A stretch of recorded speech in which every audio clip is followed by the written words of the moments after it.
The Story of Stories. Author Roopa Pai.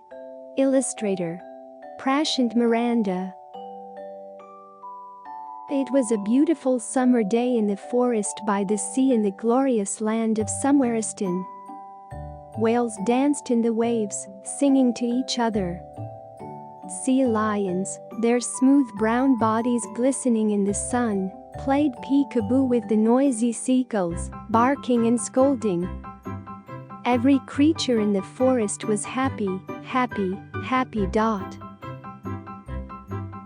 Excuse me, you say? That can't be true. There's never a time when every creature anywhere is happy, happy, happy. Maybe you're right. Maybe not every creature was happy. This journalist bear, for instance. In this picture, Bear is trying to smile, but he has a great sorrow. He simply cannot find a breaking news story. He even sent Bird to look because Bird moves faster and sees better, but Bird came back with nothing. Breaking news stories are about anger and fear and hate and greed, and there was none of that in the forest. Everything was happy, happy, happy. A journalist bear without a breaking news story doesn't deserve to be a journalist bear, thought Bear sadly to himself. He should be a waiter bear, or a sweeper bear, or a telephone voice bear, saying, "Please check the number you have dialed," or "Kindly wait, you are in a queue." He packed his things and started walking to the bus stop when singing Sardarji popped out from behind a tree. "Ario journalist bear," said Sardarji. "Going somewhere?" "Don't call me that or I will cry," said Bear, and told Sardarji he was leaving to become a telephone voice bear.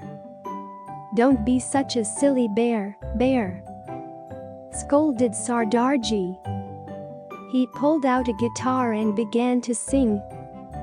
"If Tweety Bird stopped tweeting, and Hooty Owl stopped hooting, the world would be a sad play, I see, don't you see?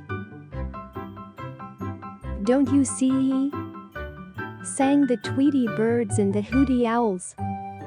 "If singing Sardarjis don't, and journalist bears won't, the world would be a bad play, I see, don't you see?" sang Sardarji. "I do enjoy being a journalist bear," Bear said sadly.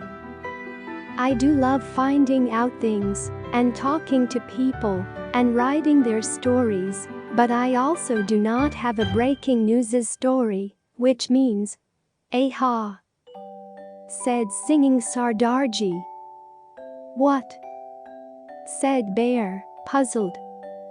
"You like finding out things, and talking to people, and writing their stories. You are a journalist bear, but you have the soul of a drumroll please, writer bear." Bear beamed. Sardarji was right.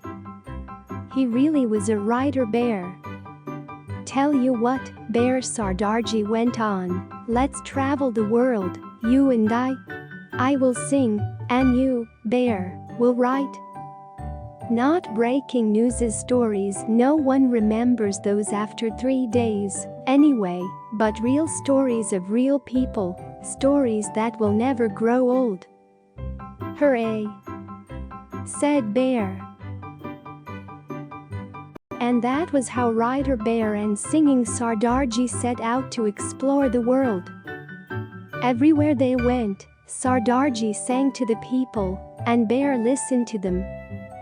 Over time, Bear wrote many, many stories. Happy stories that made people cry, funny stories that made them think, sad stories that made them hope, and scary stories that made them laugh.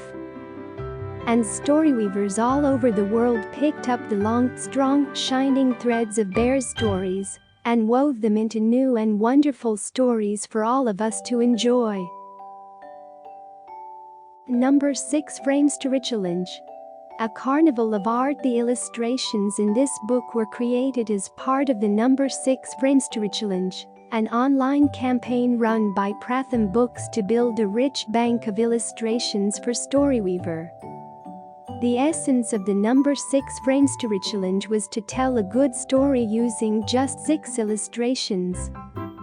The campaign inspired nearly 70 illustrators to donate their time and skills to India's first open-source story publishing platform for children. What started out as an experimental campaign soon blossomed into a carnival of art, birthing nearly 500 new illustrations.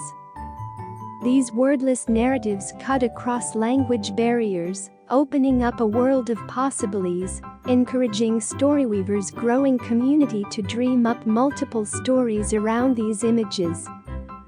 The Number 6 Frames to Challenge is a powerful reminder of the need for collaboration to get closer to our mission. A book in every child's hand,